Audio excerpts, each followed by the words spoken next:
Bonjour à tous et à toutes. Donc pour les personnes qui sont accueillies aujourd'hui pour la première fois dans le studio de Police pour la Vérité, je vais me présenter très rapidement. Je suis Cathy, donc présidente de l'association Police pour la Vérité, retraitée de la police nationale au grade de commandant divisionnaire. Et donc nous avons pour activité principale de communiquer et de sensibiliser les personnes à des sujets de société qui ont démarré d'une façon assez tragique en mars 2020. Alors aujourd'hui, je vais recevoir Angélique et je vais vous expliquer d'abord dans quel cadre je la reçois. Comme vous pouvez voir, on a un petit logo de la grande famille en haut à droite de l'écran. Qu'est-ce que c'est que la grande famille? Alors, c'est une action qui a été lancée par Cécile du Doctoton, devenu depuis le Dozumani, et qui a pour but de mettre en lien des personnes qui ont une petite aura médiatique, comme peut l'avoir Police pour la Vérité, donc moi à travers Police pour la Vérité, et des personnes victimes de l'injection Covid-19. Alors c'est une véritable action de communication pour rendre visibles celles et ceux qui sont victimes des effets indésirables de cette injection expérimentale et victimes du déni et de l'acharnement des institutions de notre pays qui les laissent totalement dans l'obscurité. Donc c'est l'occasion de mettre en lumière des personnes qui souffrent à cause d'une injection, comme je l'ai dit, expérimentale et qui restent malheureusement trop peu nombreux à obtenir la reconnaissance du lien de cause à effet entre cette expérience illégale et la dégradation de leur santé. C'est aussi l'occasion de mettre en lumière le parcours de douleur des familles qui représentent aujourd'hui leurs proches décédés, dont le lien également entre cette injection expérimentale et leur décès n'est pas encore fait pour beaucoup d'entre elles. À Police pour la Vérité, qui est une association qui accueille tous les corps de métier de la sécurité intérieure, mais également nationale, et tous les citoyens qui souhaitent nous rejoindre parce qu'ils partagent nos valeurs, nous voulons aussi, à l'occasion de cette action de communication, rappeler que tous les citoyens français de France, c'est-à-dire citoyens qui vivent en France et puis dans nos territoires, quelle que soit leur nationalité, c'était ça le but de ma précision, quel que soit leur métier, leur statut social, ont été victimes de cette injection rendue obligatoire de façon factuelle, puisqu'ils ont été menacés, ils ont été intimidés, ils ont été conduits vraiment par une force indescriptible à se faire injecter pour continuer soit à travailler, soit à avoir une vie sociale, soit à aller voir leurs enfants ou à les recevoir, etc., etc.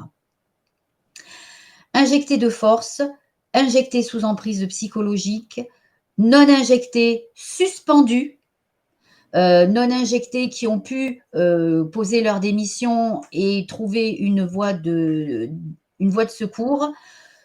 Tout le monde transformé en paria et en danger public. Voilà la parole que nous voulons porter aujourd'hui. Nous avons tous été victimes de cette expérience illégale et mensongère qui a violé un grand nombre de textes nationaux et internationaux sans aucune réaction des soi-disant contre-pouvoirs ou institutions qui sont censées contrôler l'action publique. Au contraire.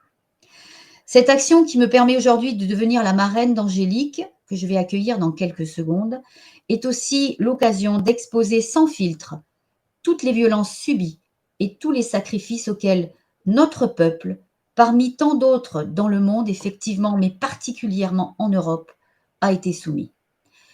Nous agirons pour qu'il n'y ait ni pardon, ni oubli. Angélique, donc on s'est rencontrés un petit peu par le hasard. Bonjour à toi, merci d'être avec nous, Bonjour merci à d'avoir tous. accepté d'être ma filleule en tant que présidente de Police pour la Vérité. Et je vais te laisser la parole pour que tu expliques en quoi tu es victime de cette injection et ton parcours, puisqu'on en a déjà parlé, très très compliqué, où toi tu as été vraiment conduite par la force à cette chaise dans laquelle on t'a piqué. Donc je ne te couperai pas la parole, je vais te laisser dérouler ton histoire et je te remercie par avance. Merci.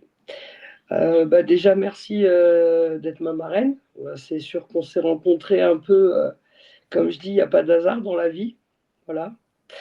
On a les mêmes convictions, on a les mêmes combats et je pense qu'on pense, enfin, on est pour la justice. Du coup, bah, on est devenu un peu guerrière et justicière en tant que victime, en tant que maman.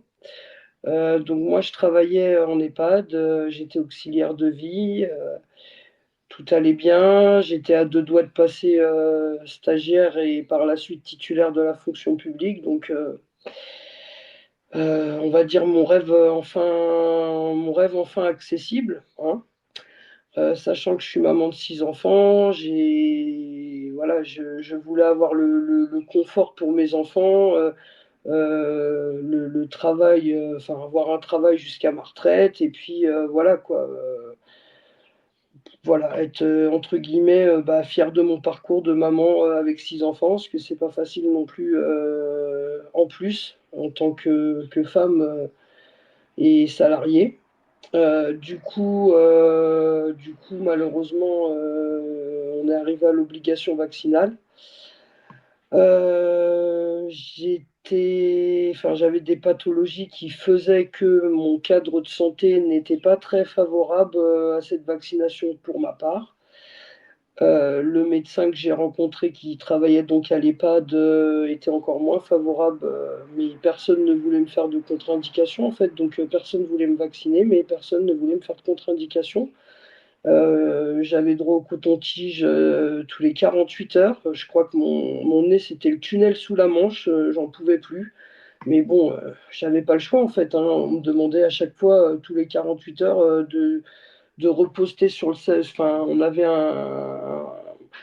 un service interne où il fallait reposter tout ça. Enfin bon, on était vraiment le couteau sous la gorge en fait si on voulait bosser.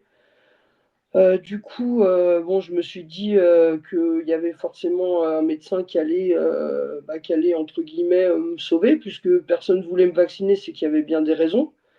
Du coup, mon médecin traitant, bon, on me dit allez voir votre médecin traitant, je vais voir mon médecin traitant. Bon, à savoir, mon médecin traitant de 2005 à 2020, bah, il est celui qui m'a suivi pendant 15 ans, est parti à la retraite en 2020, bien sûr. Et pour arranger, ça aurait été trop facile. Enfin bref, je me suis retrouvé donc dans les pattes d'autres docteurs. Bon, bah, il n'était pas non plus favorable, hein, sachant que j'ai toutes les attestations de tous ces gens-là qui disent noir sur blanc que ils ne voulaient pas m'injecter sans éligibilité de médecin, et mon médecin qui lui s'en remettait à des professionnels qui voulaient pas me faire d'éligibilité mais pas de contre-indication non plus. Donc bah, en fait, j'étais vraiment. Enfin, s'il y a un proverbe qui était clair, qui était vraiment d'actualité, c'était d'avoir le cul assis entre deux chaises, puisque personne ne veut me vacciner, mais personne ne veut attester que je puisse travailler en contre-indication vaccinale. Donc, bon. J'envoie un mail désespérément à la médecine du travail. Je leur dis écoutez, Pierre, Paul, Jacques ne veulent pas me vacciner. Il serait quand même bien de me faire une contre-indication vaccinale, que je continue à travailler. Alors, sachant que moi, c'était vraiment pour mon travail, hein, avec six gamins et à mon âge, les boîtes de nuit, les machins, les trucs, enfin, bon, hein, c'était vraiment pour travailler. Bon. On me dit par téléphone, donc le médecin du travail me rappelle et me dit la loi, c'est la loi, la santé après. Je lui dis alors excusez-moi, mais j'ai pas 20 ans. Depuis quand le ministère de la Santé et le ministère de la Justice ont copulé? J'aimerais le savoir parce que bon, je comprends pas comment. Enfin là, ça a commencé à me faire peur. Je me suis dit ouais, on est en mode Gestapo ou quoi? Enfin, il y a un problème là. J'ai jamais vu des choses et entendu des choses comme ça. Pourtant, j'en ai vu et entendu des choses, hein, mais alors là, je me suis dit non, là, il y a un problème. Là, bon, du coup, il me dit je vous ferai rappeler par une médecin spéciale Covid. Bon, bah d'accord. Ah bah, elle me rappelle hein, dans la foulée bonjour, qu'est-ce que vous avez? Donc, patati patata. Je lui dis vous savez, les gens qui me connaissent, mes médecins, les cadres de santé, enfin, ils veulent pas me vacciner. Je lui dis donc il serait bien et sage de me faire une contre-indication. Que je puisse continuer à bosser.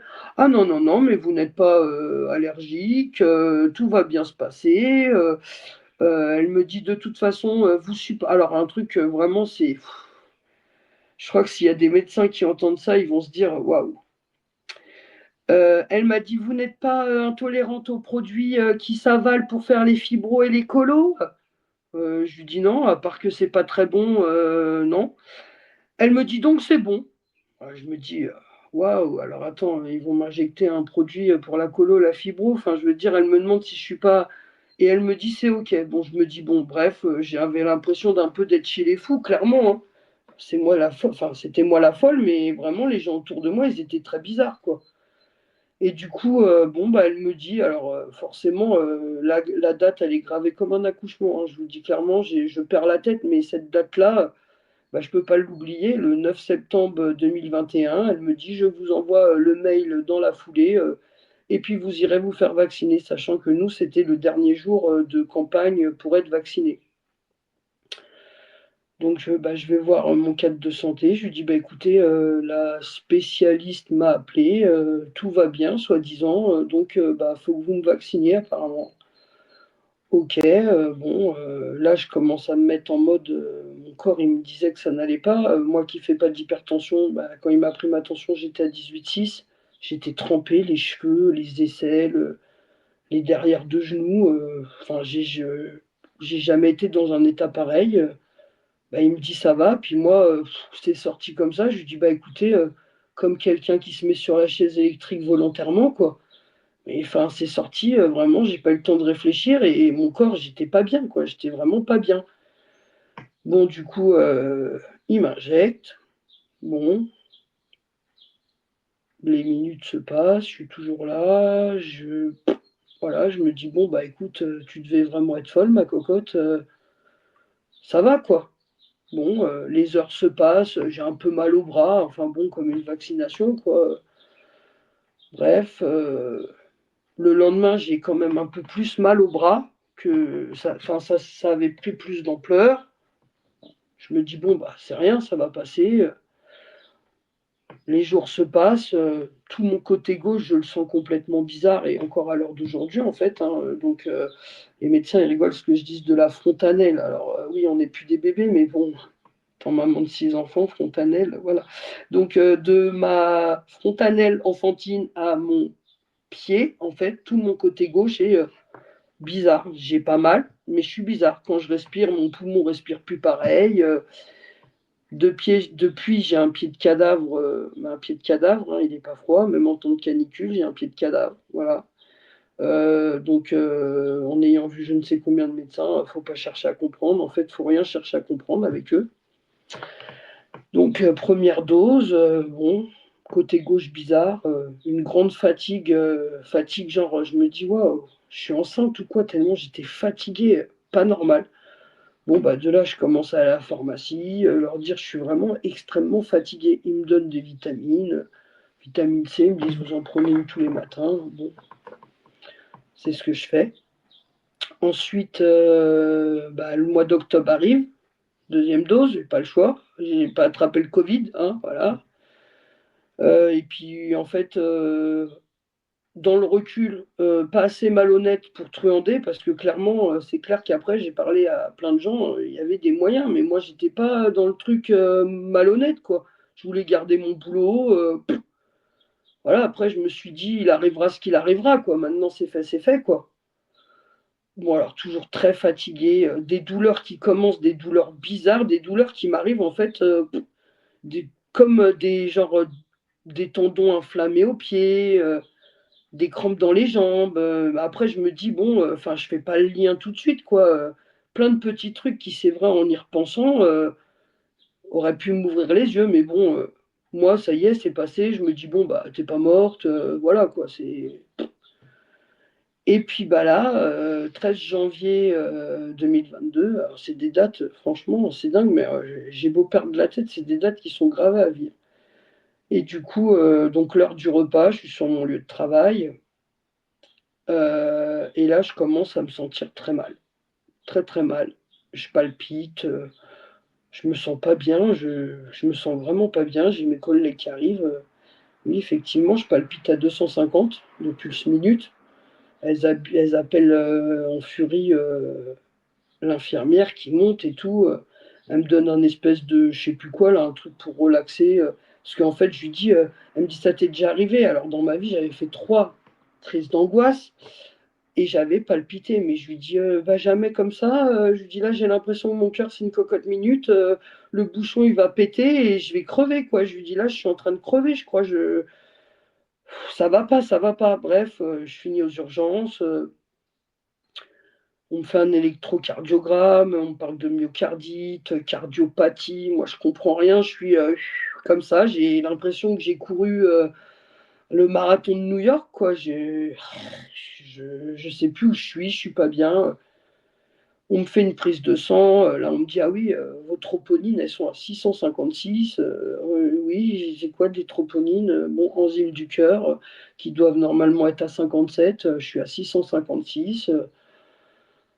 OK, on attend 3 heures, on refait une prise de sang, je leur dis: «Bah, écoutez, moi», enfin, moi, j'étais tout le monde connaît les urgences, hein, je veux dire, c'était pas particulier à mon cas. J'étais dans un couloir, bref, des gens, des fous, des cris, bref, j'étais pas bien. Je voulais rentrer chez moi et voir mes enfants que j'avais pas vus depuis, que j'étais parti au travail, finalement. Donc du coup, je dis: «Écoutez, faites-moi votre prise de sang, c'est combien de temps, les résultats?» 1 heure. Je lui dis: «Bah, moi, 1 heure, aller-retour chez moi, c'est bon, quoi».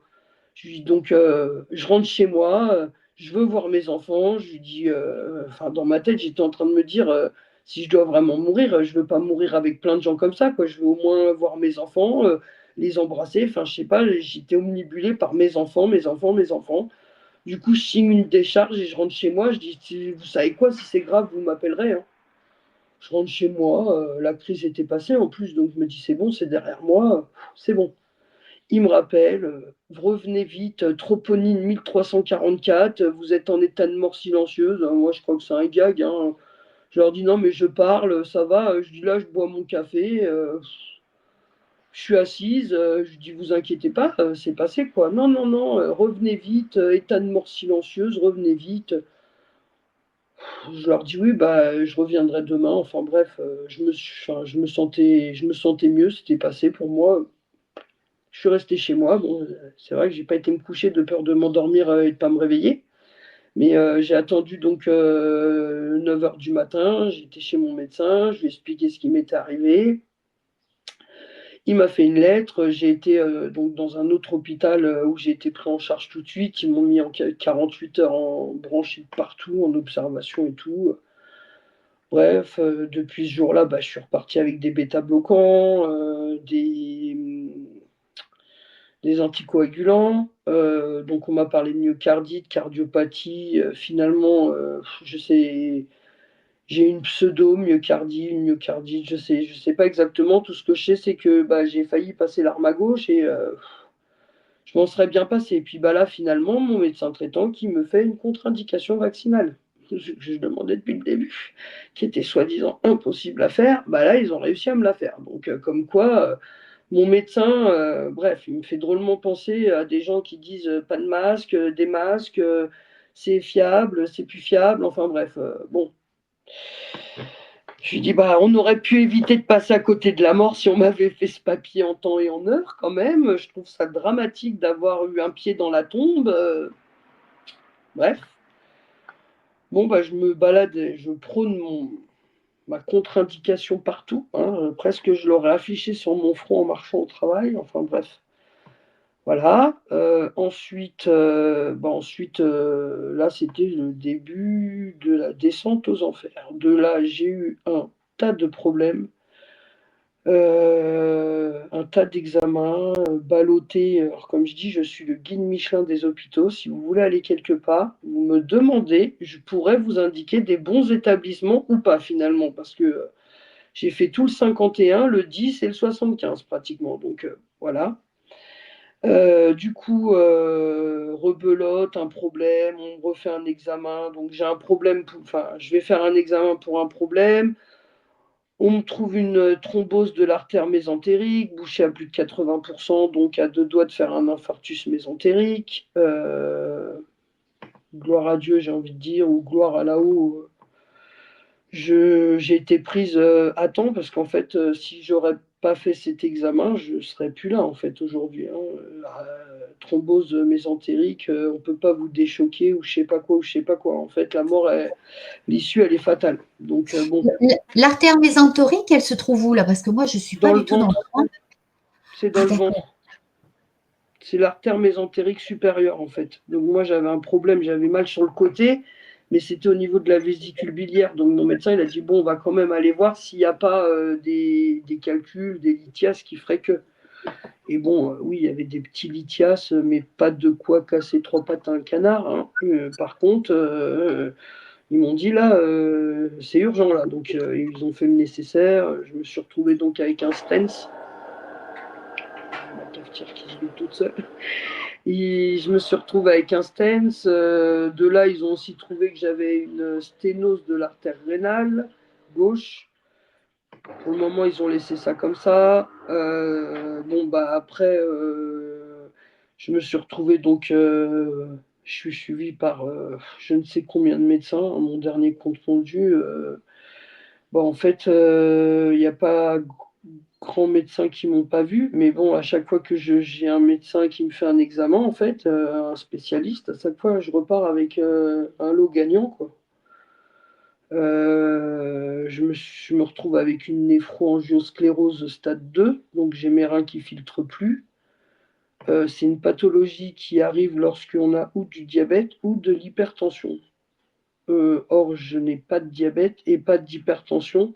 Alors, si ce n'est la fois où justement j'ai j'ai dû avoir le vaccin, où je suis monté à 18,6 de tension et que bah, même moi, je ne sais pas ce qui m'est arrivé en fait ce jour-là. Je pense que mon corps il s'est mis en mode sécurité. Je vois que c'est une solution. Parce que j'ai jamais fait d'hypertension en soi, quoi. J'avais pas de traitement, ni pour. Enfin, avant tout ça, j'avais pas de traitement, hein, ni pour le cœur, ni pour les reins. Maintenant, Oui, je mais me c'est la retrouve peur, avec. hein. Je pense que c'est la peur, hein, qui a fait monter Ah la ouais, ouais, mais tension. Tu enfin, j'ai terrorisé. vraiment eu peur, hein. Parce qu'en fait, je me suis dit, j'ai pas envie de mourir, quoi. Bah oui. Parce que sachant que, alors du coup, j'en reviens à ce que, oui, je vais sauter du coq à l'âne, parce que c'est dur de garder le fil, en fait, dans ma tête. J'en reviens à cette histoire de vaccination. Alors on pourrait dire oui, bah pourquoi t'es pas parti, pourquoi t'as pas fait comme tous les soignants suspendus. Alors être soignant suspendu, ok, je m'en tape en fait, mais être maman suspendue, en fait, non. Moi, on m'a mis, en fait, il y a un âne et une carotte. Bah, il y a moi et il y a mes enfants devant, en fait. Donc, en fait, pourquoi je me suis fait vacciner? T'as plus de boulot, t'as pas d'attestation chômage, t'as pas de RSA, t'as plus de paye. Qui paye ton loyer? Qui? Alors, je dis pas un gosse ou deux gosses, parce que deux gosses encore, j'aurais pu subvenir à leurs besoins, débrouiller chez Pierre-Paul Jacques, enfin voilà. Mais là, six gamins, qui va me nourrir tous les jours, mes six gamins? Qui va payer mon loyer, hein? J'ai 870 € de loyer, donc qui va me les payer? Mon électricité. Donc à la finale, si tu as des gosses et que tu les assumes pas, comment que ça se passe? C'est les services sociaux qui vont les assumer pour toi. Et moi, mes enfants, on ne me les prend pas, c'est ma vie. On touche à mes enfants. Comme je dis, tu peux m'envoyer une compagnie de ce que tu veux. Je crois que même les CRS, ils repartent pas avec mes enfants, ou sinon ils m'ont tué. Mais mes enfants, c'est ma vie. On touche pas à mes enfants. Du coup, pourquoi je me suis fait vacciner? Bah, c'est pas plus dur que ça. C'est mes gosses. On me les prend pas. C'est tout. Il y De a toute plein de façon, mères, il y a plein de mères qui sont pas fait vacciner, qui ont perdu leurs gosses. On le sait très bien. mais Angélique, je crois qu'il faut, on peut pas juger qui que ce soit d'ailleurs, vacciné, pas Oh non, mais vacciné. je préviens d'avance parce qu'il y a des, tu Voilà, sais, ouais. les Après, gens, les j'entends gens. bien ce que tu dis, mais justement, c'est de juger les autres qui est illégitime. Face Mm. à la pression énorme qu'on a tous reçue, ben, chacun a géré comme il pouvait. Et toi, je comprends qu'avec 6 enfants, en plus, ils étaient petits les derniers quand même à l'époque, hein. Mm. Ben oui, je comprends que tu te sois sentie prise dans un étau et tu as Ah, fait j'étais pour le vraiment mieux le pour cul tes assis enfants. entre deux chaises, hein. Ouais, Vraiment. ouais, ouais. Le, Par le contre, ben, proverbe, il était devenu carrément au sens propre et puis au sens figuré. J'étais vraiment le cul assis entre deux chaises. Je me disais, je fais quoi? Je me fais pas vacciner parce que de mon tempérament, en fait, j'ai fait quelque chose qui était même pas dans mon tempérament, en fait. c'est vraiment, je me dis, pour mes enfants, je ferais vraiment n'importe quoi. C'est Mmh ça le mh. truc. C'est Bah oui. et je pense que c'est le devoir de toute mère. Quand tu es mère, tu as pas le choix en fait.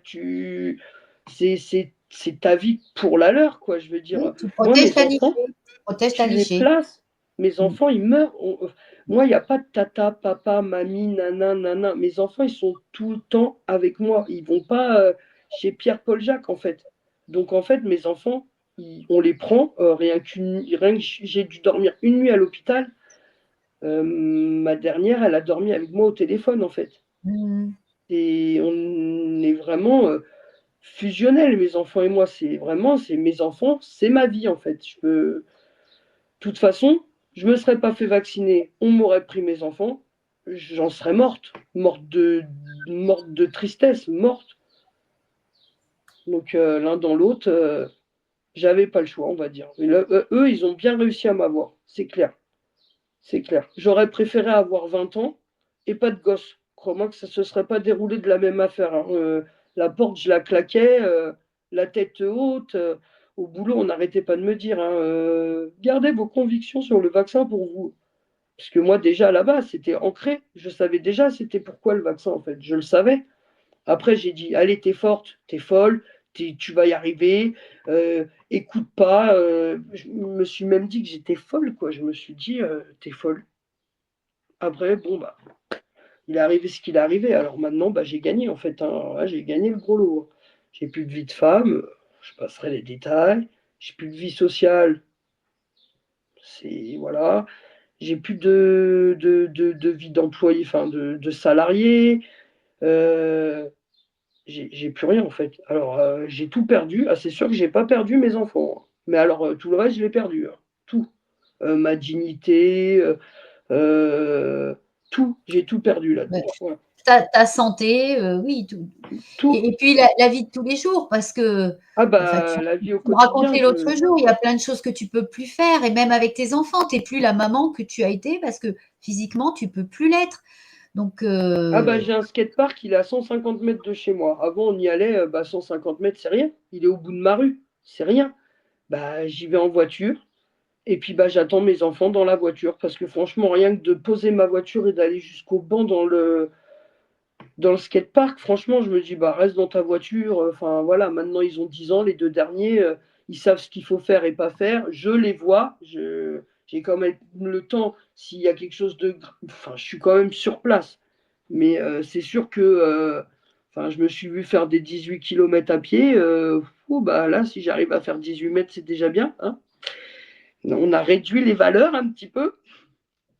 Et puis bah voilà, de toute façon, j'arrive au point où je me dis, bah, j'ai tout perdu, c'est tout. Voilà, c'est un coup de pas de chance, hein, voilà. J'aurais préféré tomber sur des lots un peu moins lourds, hein, parce que surtout que le lot 79, enfin FG 7911, bah, je crois qu'il a fait le tour du monde, puisque on a quand même, enfin, en Autriche, il y a quand même eu des recherches sur ce lot et c'est un lot qui était vraiment très chargé. ouais. Donc voilà, l'autre lot que j'ai eu, bah, c'est pareil, hein, il était très chargé. Donc bon, je me dis dans mon malheur, enfin il y a beaucoup de choses en fait qui se passent dans ma tête. Je me dis, j'ai quand même failli mourir 2 fois en 2022. C'est vraiment c'est pas de grossir la chose, hein, qu'on soit bien clair pour tout le monde. C'est vraiment, j'ai failli mourir 2 fois en 2022.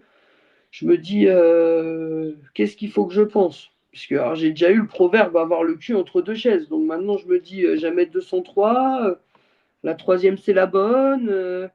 J'ai passé mon tour et puis bah, je vais vivre jusqu'à 80 ans. Enfin, je sais pas, on sait pas. Enfin, moi, c'est le demain qui me fait peur chaque jour que j'ai pas fait de crise, puisque après, voilà, je vais repartir un peu en arrière, mais le 13 janvier, ça a été le début des crises que j'ai fait, sachant que du 13 janvier 2022 au 23 avril 2023, tous les 2 3 mois, malgré mon traitement de bêta-bloquant, je palpitais, je suis déjà monté à 272 ans. Alors pour le coup, j'ai jamais été en techno, rave party, machin truc, mais je pense que, quand ça m'arrive, je dois être à l'intérieur d'une bave de techno party, quoi, parce que je trempe de partout. Après, c'est le cas de le dire, après j'ai d'autres tensions, hein. J'ai l'impression que j'ai couru un marathon à chaque fois. Alors 23 avril 2023, je suis perdu, 23. J'ai plus fait de crise, bizarrement. Et puis bah, j'en ai refait une le 28 octobre de cette année. Voilà, j'ai voulu emmener mes enfants à la fête foraine qui, je précise, est juste derrière chez moi. En fait, mon jardin donne dans la fête foraine quand il y a la fête foraine chez nous, c'est comme ça fait 50 ans en fait, et ça donne dans mon jardin. Donc, bah, j'ai pas eu trop de pas à faire, mais bon, j'ai du mal supporter, je sais pas, la foule, les lumières, je sais pas en fait ce qui s'est passé, mais bon, je suis reparti en crise alors que j'en avais pas fait depuis pratiquement, je sais pas compter, mais bon, de avril 2023 à là, j'en avais pas refait. Donc, bah, je sais pas ce qui s'est passé, pourquoi, voilà. Et Alors puis oui, alors ce qui serait peut-être intéressant, parce que tu l'as dit en début de ton exposé, tu es une guerrière. Tu es une guerrière, bah, tous les jours, parce que tu es toujours vivante et tu fais ce que tu peux, hein, pour être ah oui, toujours vivante. Mais aussi tu as attaqué, en justice, pour faire reconnaître le lien de causalité entre ton état de santé actuel et cette injection.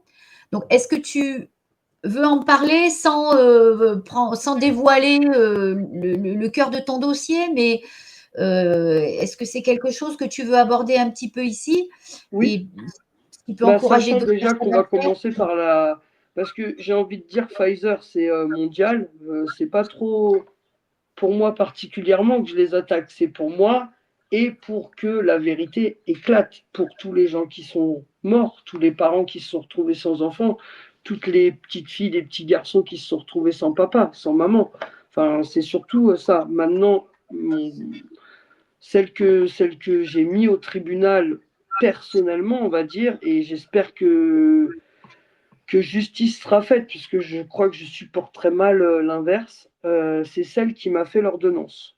Celle qui m'a fait une ordonnance, je précise, par téléphone, qui me l'a envoyée par mail, et qui, sur cette ordonnance, était imprimée, donc c'est pas écrit de sa main, mais c'était imprimé, et sur une ordonnance, bah, je pense que ça s'appelle un engagement, enfin, on ne peut pas écrire ça sur une ordonnance si ce n'est pas le cas, remise en main propre à la demande de l'intéressé. Alors là, chapeau. Oui, c'est un faux.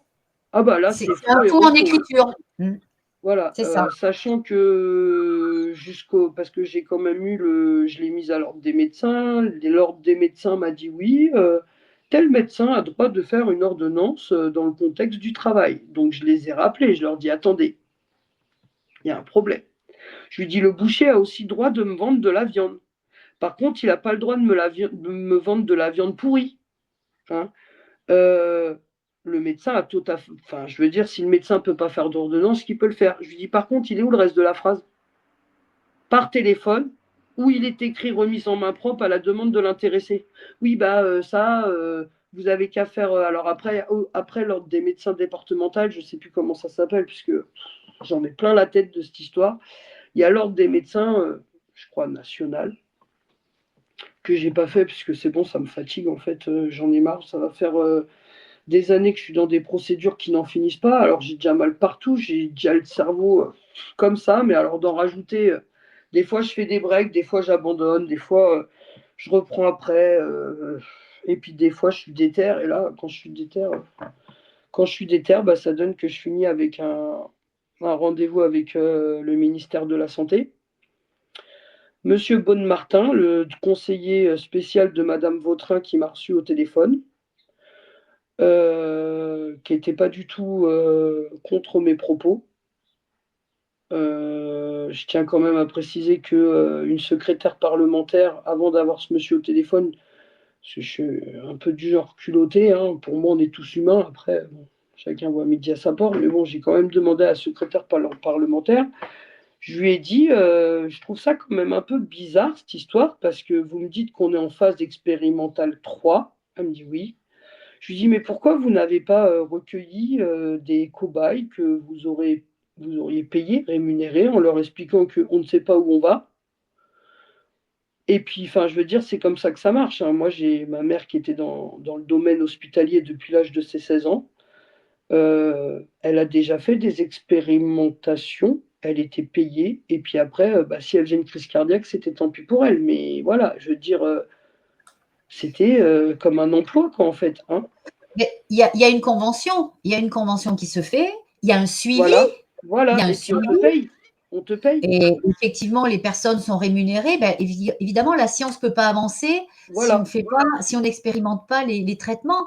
Mais c'est voilà. pas un traitement, c'est pas une Non, mais expérience sur des milliards de personnes. Parce que quand on c'est, te répond, quand on te répond parce qu'on n'a pas eu le temps, eh, ben, faut le prendre le temps, faut le prendre. non mais tu te dis, donc en fait là, tu vas au petit bonheur la chance, tu essayes d'aborder le sujet en leur disant, vous avez fait des expériences sur nous en fait, puisque c'était des on-dit. Mais moi, je voulais avoir le vrai on-dit, parce qu'avec des on-dit, hein, tout le monde dit ce qu'il veut. Et là, qu'elle me répond, on n'a pas eu le temps, je me suis dit, putain, t'étais vraiment un rat de laboratoire. Tu t'es fait vraiment enfler. Oui. Un Mais il y a eu là, je la me suis dit, violation du code de Nuremberg, de plein de codes nationaux mais et je pense que internationaux. c'est parti de son cœur, mais je pense qu'après, elle a dû redire, waouh, Ouais, qu'est-ce oui, que qu'est-ce je que lui ai j'ai dit? dit. Parce que franchement, là, Ouais. c'était. Ben oui, Hein. ben oui. Et du coup, bon, bah, donc je reviens à cette docteur. Il y a eu une enquête de police sur Reims. C'est reparti chez la magistrate. J'attends, bah, j'attends. Je ne sais pas quoi, parce que moi, c'est tout nouveau, les procédures, mais j'attends un retour. Euh, et puis, bah, pour Pfizer, donc, j'ai en avril 2000. Je suis perdu dans les années. Il y a quelques temps, en avril, je ne sais plus, 2023, 2024, je dirais des bêtises, je ne sais plus. Donc le tribunal a ordonné, donc j'ai mis Pfizer au tribunal, l'avocat a demandé un référé. Du coup, la magistrat a ordonné une expertise judiciaire médicale. Alors après des péripéties que je vais pas dénombrer parce que on n'est pas couché. Au bout du quatrième expert, j'ai eu une date. Sauf que ma procédure a eu, comme j'ai eu des petits changements d'avocat de dernière minute, du coup, bah, mon expertise que j'avais enfin avec une date pour le 27 mars est reportée. Bon, après, je me dis, il faut voir le positif. Je viens de changer d'avocat. Du coup, elle peut avoir vraiment tout, tout, tout, tout, tout, tout, tout. Elle a le temps parce que comme j'ai changé d'avocat au mois de mars et que mon expertise était le 27 mars, on n'est plus dans l'urgence, on va dire. Donc, on va prendre ça positivement, hein. Après, je reste toujours dans l'humour, mais je me dis, j'espère quand même qu'on va rester sur l'expert parce que ça me ferait chier de devoir avoir un médecin légiste à la place de l'expert. Donc bon, attendre. Bon, bah voilà, faut attendre. On n'a pas le choix. On n'a pas le choix. Voilà. Alors, j'ai mis Angélique ton pseudo sur Facebook en bannière défilante, hein, de façon à ce que les personnes qui nous écoutent puissent, si elles le souhaitent, aller consulter ton Facebook, hein, où tu tiens à jour en fait Mm. les personnes qui te suivent, hein, sur l'avancée de tout ça. Euh, ce qui m'a beaucoup choqué aussi dans cette expertise à faire, c'est qu'elle est à ta charge à toi financière. Non, en fait, alors elle n'est pas à ma charge. Le truc, c'est que elle est prise en charge à 100% par l'État. Parce que j'ai l'aide juridictionnelle totale. D'accord. Sauf que, ça c'était dans le meilleur des cas.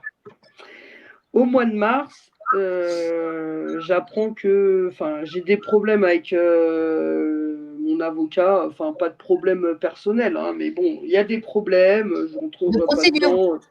Mmh. Je me retrouve avec peut-être pas d'avocat pour le 27 mars. Donc là, bah, je panique.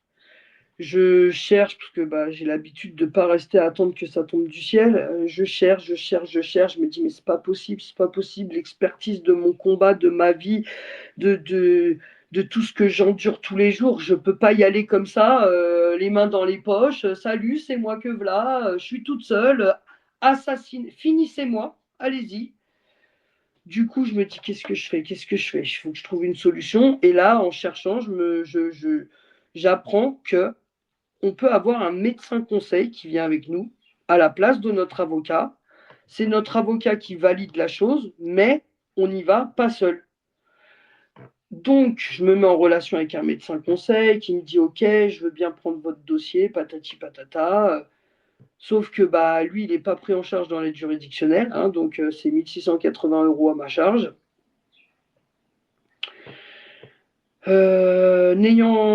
Enfin, étant donné que j'avais pas d'avocat, je me dis bon bah j'ai pas le choix en fait, je peux pas y aller comme ça. Il faut que je le prenne coûte que coûte. Donc de là, bah j'ai une association qui me suit, enfin des gens dans une association qui me suivent, collectif Action 200 Belgique. J'espère que j'ai tout mis dans l'ordre. Avec des gens formidables Oui. dedans. Du coup, bah là, on me dit, bah écoute, fais une cagnotte, hein, fais une cagnotte. Mmh. Bon, bah, enfin, enfin, des gens de là-dedans m'ont fait ma cagnotte, on l'a mise en ligne. Là, on est actuellement à 442 €. Sachant que, bon, bah, dans mon malheur, c'est ce que je dis, il faut prendre le positif. Je devais avoir mon expertise le 27 mars et donc donner 1 680 € avant le 27 mars, donc à ce médecin conseil. Bon, c'est reculé de quelques mois, donc ça me laisse l'opportunité de pouvoir essayer de gérer au mieux la chose. Maintenant, j'ai une avocate, donc j'aurais pu me passer de ce médecin conseil, sauf que bah, j'ai qu'une parole dans la vie. Ce monsieur a bien voulu m'accueillir quand j'étais en galère, c'est sûr, moyennant moyen, mais enfin bon, c'est pas gratuit la vie, hein. Mais en attendant, il était là pour m'épauler et je lui ai dit, bah, je vous prends, hein. J'ai réfléchi après quelques jours quand même, donc j'ai qu'une parole. Donc je lui ai dit, je vous prends. Donc maintenant, c'est clair qu'avec mon avocate, je pourrais m'en passer, bien que c'est toujours bien d'arriver avec un médecin devant un autre médecin. Bon, sachant que mon avocate, elle est médecin en pharmacologie aussi. Donc bon. Mais voilà, je me suis engagé et voilà, je suis pas quelqu'un qui, quand j'ouvre ma bouche, je fais pas ce que je dis. Donc, il était là quand j'avais besoin. Donc maintenant, bah voilà, je me suis engagé, c'est tout. Donc, ça me laisse quelques mois pour me retourner quand même un petit peu de tout ça, parce que bon, c'est pareil, mon avocate très gentille, bon, elle prend pas l'aide juridictionnelle, mais bon, j'arrive à un point où je me dis, j'en ai deux qui ont pris l'aide juridictionnelle et la preuve, c'est qu'elle, elle a mis les pieds dans le plat. Ma procédure était pas du tout, comme on peut dire, enfin, il manquait des choses graves. Ouais, elle était Du pas coup, conforme. heureusement que bah, on repart entre guillemets à zéro. Oui et non, parce qu'on a quand même l'expertise qui est ordonnée par le tribunal. Je pense que de nos jours, c'est déjà une très belle chose en soi. Je remercie infiniment la magistrate qui a ordonné cette expertise. Elle aurait pu dire classé sans suite. Enfin bon, je dois pas être. Tout le monde n'est peut-être pas chanceux comme moi sur ce coup-là. Donc déjà, voilà. Et du coup bah, je me dis que c'est une partie remise. Faut prendre ça positivement. Voilà. On n'a pas le choix. Puis bon, avec tout ce que j'ai enduré, enfin, je me dis, c'est plus à ça près. Voilà. D'accord. Bon, c'est vraiment un vrai parcours de combattant, ça c'est sûr. Mais écoute, j'espère que certaines personnes qui nous auront écoutés, qui t'auront écouté aujourd'hui, ben, iront un petit peu voir ta page Facebook et te soutenir et peut-être te donner d'autres pistes, hein, parce que je crois qu'il y a quand même de plus en plus de gens qui s'éveillent et qui ont envie d'être un peu acteurs, hein, pour le bien des autres, pour le bien de ceux qui sont vraiment dans la galère. Donc, Mm. j'ose espérer que ça va ouvrir au moins cette porte-là. C'est d'ailleurs le but, hein, de cette action, la grande famille, c'est de rendre visibles ceux qui sont pour l'instant mais tenus complètement dans l'obscurité et leur permettre de faire comprendre aux autres, à notre population, ce qu'ils vivent et de éventuellement les soutenir, leur donner la main, les aider. Donc voilà, c'est le but de cette action. Et je voudrais citer aussi une autre association parce que ça c'est intéressant aussi pour les gens qui nous écoutent et qui découvriraient peut-être l'existence de victimes des injections Covid. C'est l'association VIAC19, hein, Victimes Injection Covid-19, euh, qui a une page aussi Facebook, hein, qui est tenue par Dominique Bodino en Corse, hein, et qui fait une carte de France Oui. des victimes de cette injection-là. Donc voilà, c'est important d'avoir un petit peu ces bases pour se tenir informé et puis se convaincre qu'on a tous été victimes effectivement d'une expérience interdite. C'était interdit ce qu'ils ont fait. Et que les conséquences sur la santé des gens, d'ailleurs on le voit, hein, Moi, il j'ai y fait a Où est mon 45 ans. cycle, hein, le collectif Où est mon cycle, avec des jeunes filles, des jeunes femmes qui n'ont plus leurs règles, Ah certaines bah moi, on a essayé de leur enlever l'utérus. ça m'a aussi perturbé. J'ai une petite anecdote aussi où on me demande de faire une prise de sang. Je suis à -5 d'ostradiol, donc en fait, je suis en ménopause totale. Ménopause, 70 ans, n'espère plus rien. 2 mois après, hémorragie. Je me dis, bon, bah attends, parce qu'on me dit que j'étais en ménopause, que je verrai jamais mes règles. Donc là, est-ce que c'est une hémorragie? D'où ça vient ce sang en fait? Je vais aux urgences, échographie. En plus, il y avait une petite jeune avec le médecin. Alors là, tu as l'ovaire gauche, là, tu as un follicule. Je lui dis, parlez, vous pouvez expliquer en français? Il me dit, bah, une ovule dans l'ovaire. Je lui dis, bah, je pense que c'est pas possible ce que vous me dites. Je lui dis, parce que je suis à -5 d'ostradiol. On m'a dit que c'est fini, fin de l'histoire. Il va dans le dossier, il dit à la petite jeune, oui, bon, bah écoute, oui, bah c'est bizarre, hein, donc on va laisser la dame revoir notre consoeur qu'elle a déjà vue, parce que là, il dit, on rentrera, enfin voilà, la gamine, elle est en train d'apprendre d'aller à l'école, il va pas rentrer dans les détails, lui dire quoi, je ne comprends pas. Donc voilà, il m'a dit, bon, bah vous irez voir l'autre d'avant. Ils me refont une prise de sang. Du coup, je suis à 119. Je suis passé de -5 à 119, c'est-à-dire de l'état d'une grand-mère, à l'état d'une jeune fille toute pimpante pour. Donc, j'ai demandé à voir le chef de service parce que ce qui me saoule dans tout ça, c'est que cherchez pas à comprendre, cherchez pas à comprendre. Non, mais si, mais c'est mon corps en fait, donc bien sûr que je cherche à comprendre. Cherchez pas à comprendre, vous avez un pied de cadavre depuis 3 ans, mais cherchez pas à comprendre. Encore un proverbe, avoir le pied dans la tombe. Enfin bref. Donc là, je me dis: «Bon, il faut le chef de service parce que c'est pas possible». Celle que j'avais revue, elle me dit que c'était pas possible que ça descende autant et que ça remonte autant, que je prenais du lait de soja, je sais pas quoi. Elle m'a gonflé avec son lait de soja. Je sais quand même ce que je mets dans mon ventre. Je lui dis: «Non», elle me dit: «Si», je lui dis: «Non», elle me dit: «Si». Je lui dis: «Bon écoutez, bonne journée madame, au revoir». Voilà, parce qu'apparemment c'est que le lait de soja qui aurait pu me faire remonter, bref, moi je m'y connais pas en tout ça. Je dis: «Je vais Très voir le dangereux chef». le lait de soja, très dangereux. Ah, j'en sais rien, mais alors, j'ai dit: «Non, mais je vais pas chercher à comprendre». Elle me saoulait avec son lait de soja, moi je la saoulais en lui disant non, elle me prenait pour une folle, moi je la prenais pour une folle. Bon, bah, bonne journée, au revoir. Je vais voir le chef de service, je lui dis clairement, hein, l'autre, lait de soja, elle a un problème, hein, bref. Il me dit, bah écoutez, on va pas chercher à comprendre ce qui n'est pas compréhensif. D'accord, encore une fois. Donc, bah voilà, tu te retrouves avec une néphro-angiosclérose stade 2, on te dit c'est du diabète ou de l'hypertension qui cause ça, mais vous n'avez ni l'un ni l'autre. D'accord, donc on va pas chercher à comprendre. Je me retrouve à 1344 de troponine, on parle de myocardite, on écrit cardiopathie, elle est partie où la myocardite? On va pas chercher à comprendre. D'accord. Donc en fait, ils servent à quoi les médecins? Parce que si même les médecins ils servent à pu comprendre, à pu chercher, on est mal, hein, on est mal. Alors ils sont peut-être dépassés, mais c'est leur boulot, hein, d'être dépassés. Alors moi, en ce moment, je suis en train de faire des études d'avocat, de médecin, de détective. J'en peux plus en fait. J'en peux plus. Et si je les fais pas, mais je serais morte. Hein, voilà. C'est ça l'ennui. De toute Alors, façon, Angélique, faut on pas arrive chercher la au. science.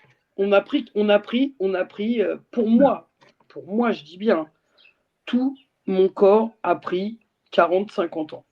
C'est Ouais. tout. Tout. Et Et puis même, brutalement. même la carrosserie, quoi, je veux dire tout, hein. Tout. Extérieur, intérieur, tout. Voilà. Donc, à part me Oui, trouver une fontaine de jouvence, je vois pas qui pourrait me sauver, vraiment.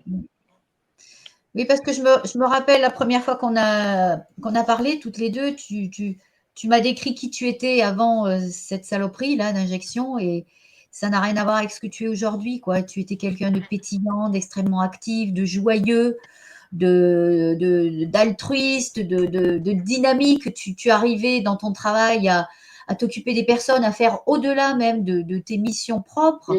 Mm. Euh, et ça t'a tout. Voilà, tu n'es plus que l'ombre de toi-même. L'ombre de Bah, en toi-même. fait, je me suis retrouvé à la place des gens que je m'occupais, en fait. Ouais. Clairement. Oui. Exemple, je peux plus mettre ma chaussette du pied droit. Pied gauche, je peux. Alors au début, je me suis dit, oui, bon, bah, t'as peut-être un peu grossi. Enfin, je cherche des. Mais je me dis, bah, en fait, quand t'es grosse, tu peux pas mettre tes chaussettes des deux pieds. En fait, t'es grosse des deux côtés. Mm. Donc, bon, c'est pas ça. Enfin, voilà, j'essaye de relativiser à chaque fois. Mais bon, voilà quoi. Bah oui, c'est que ça touche tous les morceaux de ta vie, quoi. Donc, mm. Alors, Angélique, on arrive au terme Mm. de notre interview, hein. Je sais que tu as un rendez-vous derrière. Je te remercie mille fois d'avoir accepté d'être ma filleule. On va faire un petit bout de chemin Ma marraine, ensemble. la bonne fée. Je sais pas, je n'ai pas de baguette magique. Mais en fait, j'ai mon cœur et mon cœur est à tes côtés. Bon, tu l'as bien compris, hein, nos obligations l'une envers l'autre, bah, c'est de ne pas s'oublier, hein, et de communiquer bah, ce que tu as envie que je communique, hein, au fur et à mesure des émissions que je fais avec Police pour la vérité. Voilà, histoire qu'on ne t'oublie pas. Et puis bah, je l'espère que tout ça va prendre un chemin un peu moins. Voilà, qu'il va y avoir une pause, quoi, une pause pour que tu puisses un peu respirer et reprendre des forces. Euh, voilà, je te souhaite que ça se passe bien avec tes enfants surtout, hein, que tu puisses continuer à être présente avec eux, parce Heureusement que qu'ils sont là, ils savent petit, malheureusement ouais. que ça va. Heureusement qu'ils sont là pour moi. Et je pense Vraiment. que c'est un moteur pour toi, c'est eux qui te donnent l'énergie de te battre, hein. Et Ah ça, bah je pense que je suis en vie pour eux, hein, parce que je pense que vraiment, enfin, je sais pas comment que ça se passe pour la mort, mais là vraiment, je me dis, il y a des gens qui me disent vraiment, t'es guidé, parce que, ouais. enfin, les gens, faut vraiment qu'ils se mettent vraiment bien dans la tête que c'est dur d'avoir vraiment failli mourir 2 fois. Mm. Moi maintenant, je vis avec la peur de mourir. Mm. C'est ça l'ennui, c'est que Ouais. quand on te dit vraiment, vraiment, vraiment que tu es en train de mourir, alors que tu es comme ça, tu regardes les gens et tout, tu te dis, Enfin, moi, ouais, maintenant, j'ai peur. J'ai peur tous les jours. Tous les jours, je suis heureuse d'être en vie. Tous les jours, je suis heureuse quand mon cœur il veut bien coopérer avec moi. Voilà, après, je préfère, comme je dis, avoir mal partout, marcher comme un Robocop, parce que malheureusement, j'ai des très grandes difficultés à marcher. Puis malheureusement, mon caractère fait que enfin, je peux pas m'afficher avec des mm, cannes, des déambulateurs, des fauteuils roulants. Au pire, je reste chez moi, mais je veux pas faire pitié. Je suis pas là pour sensibiliser plus les gens qu'il ne le faut. Je suis pas là mm, pour exagérer les choses. De toute façon, je pense qu'arriver au point où j'en suis, touchée dans ma vie de femme, enfin, j'arrive au point où j'ai plus rien à perdre et j'ai pas envie de me réduire encore plus humainement que je le suis pour moi-même. Donc, force, on serre les fesses, on serre les cuisses, on tient debout et on n'a pas le choix. Voilà, c'est ce qu'il faut se dire. Voilà. Je pense d'ailleurs à Mélanie qui est en fauteuil roulant, Mélanie Mopa. Rien que pour elle, il faut que je tienne debout. Je peux, même si c'est. Je pourrais m'appuyer sur. Enfin, voilà, mais non, il faut de la force. Tant qu'on peut mm. tenir debout, ça sert à rien de pleurer dans des fauteuils ou de. Il faut tenir debout. Voilà. On est là pour sensibiliser les gens, mais pas non plus pour leur faire Mm. miroiter je ne sais quoi. Mm. Voilà. Merci, merci Angélique. Est-ce que tu as un petit mot de la fin pour les personnes qui vont nous écouter? Bah écoutez, j'espère que ça pourra donner la force à d'autres victimes. Faut pas lâcher. Comme on dit, ni oubli ni pardon. Ça, c'est ma phrase. C'est ma phrase. On pardonnera pas tous les morts qui sont morts. On va dire morts pour la France bientôt. Hein. C'est comme une guerre un Oui, peu. Mort, oui, je sais pas comment on peut dire, mais c'est des oui. héros, on va dire. Ils sont morts au combat. Voilà. Nous, on est encore là, on est encore dans le combat parce que malgré que ce soit passé, bah, on est tellement malade et dans des procédures judiciaires que c'est un combat. Moi, j'ai l'impression que c'est un combat infini. Hein. Ouh là là. C'est ça. Mais il faut garder la pêche, faut se dire qu'on est encore là, faut se dire qu'il faut être là et fort pour ceux qui peuvent malheureusement plus. Et tant qu'on peut, il faut. Voilà, c'est ça. Merci Voilà. Angélique. Et je vais en profiter pour m'adresser à nos collègues, hein, pompiers, policiers, gendarmes, militaires, douaniers, agents pénitentiaires qui ont été pour certains contraints aussi à être injectés et qui auraient envie de s'exprimer. N'hésitez pas à nous contacter, Police pour la Je vérité. le connais pas, mais Et, je pense à un pompier qui a malheureusement déclaré Charcot. Je le connais pas oui, personnellement, oui, je le vois passer un peu partout, mais oui, bon, voilà, force à lui. ouais, Enfin, moi, si j'ai un conseil à lui donner, tant que tu peux marcher, marche tous les jours, reste pas assis, marche, marche, mm, combat-les. C'est une maladie de dingue, ça. Faut vraiment, mm, franchement, solidaire avec eux parce que je me dis. Moi, je suis enfermée dans un corps de 80 ans, mais malheureusement, et j'ai eu quelqu'un dans ma famille qui a eu Charcot de très proche, que j'ai malheureusement vu se dégrader petit à petit. Nous, on est enfermés dans un corps de personnes âgées vraiment, en plus avec plein de pathologies, parce qu'il y a des personnes âgées qui pètent la forme. Hein. eh oui, Voilà. Petite parenthèse pour ma mm, mamie, 96 ans, qui pourrait faire la course avec moi, la gagner d'avance. Voilà. Et c'est surtout que voilà pour les maladies de Charcot, enfin moi cette maladie je la vois comme être enfermée dans un cercueil, dans son cercueil, son propre mm, corps. C'est pour ça que je me dis nous qui sommes enfermés encore dans un corps qui en bouge. vrac, Mm, mm, tant qu'on peut, il faut. C'est ce que je dis. Faut pas pleurer sur son sort. Faut lever la tête, respirer un grand coup. Moi c'est ce que je dis. Tant que je peux, il faut. Il n'y a pas le choix. Il n'y a pas le choix. eh ben, on va se quitter sur ces paroles pleines de sagesse et Oui. d'espoir. Mm. Merci beaucoup, Angélique. À très Ben, merci bientôt. à Et toi. merci à toutes les personnes qui vont t'écouter et qui Puis vont. merci à Cécile de nous avoir quand même mis En lien. Oui, merci à Voilà. Cécile qui a toujours des idées extraordinaires et très humaines. Voilà. À très Bah, vite. merci À beaucoup. Bonne bientôt. journée à vous tous. Bonne semaine et puis à bientôt. Merci, au Merci. revoir. Au revoir.